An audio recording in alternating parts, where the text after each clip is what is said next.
On a normal day, public transport in Kampala is always a mess, with taxis and boda stopping at every point, yelling for customers and congestion at its peak.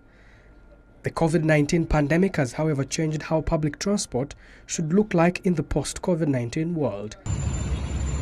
Health guidelines will be priority for public transport, and the Kayoola buses have come in handy. The automatic sanitizer at the entrance of the buses is an indication of the future of transport in Kampala. So the greatest thing about these Kayoola buses is that they are electric. They don't use diesel or any other type of fuel. Therefore, with just a single charge through here, a single charge, you can go for about 300 kilometers and then you have to charge again. Climate change is another threat. Fossil fuels might become obsolete as other alternatives become popular. The Kayoola buses are electric and won't need fuel at all.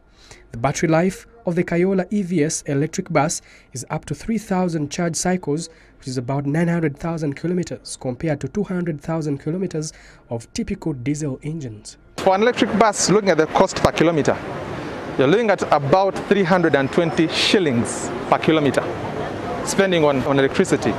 Comparing that to a diesel bus, you're spending about 1,600 plus per kilometer.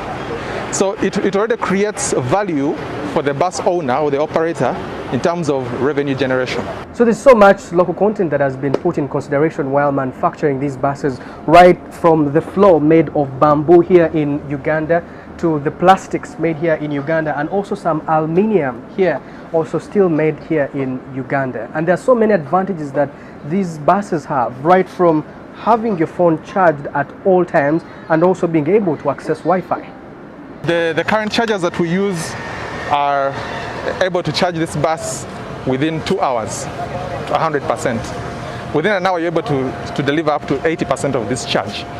We'll be able to work to see how we can integrate charging infrastructure across the city.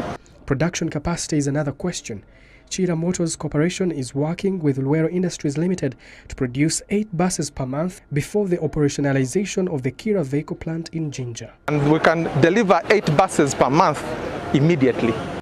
With such a great innovation, the question is whether Kampala leadership can take advantage of it to bring sanity to public transport in the city or continue lamenting about the mess. Inclusivity in public transport has always been a big problem. Taxis and other buses on the road currently do not have spaces for people who are able differently.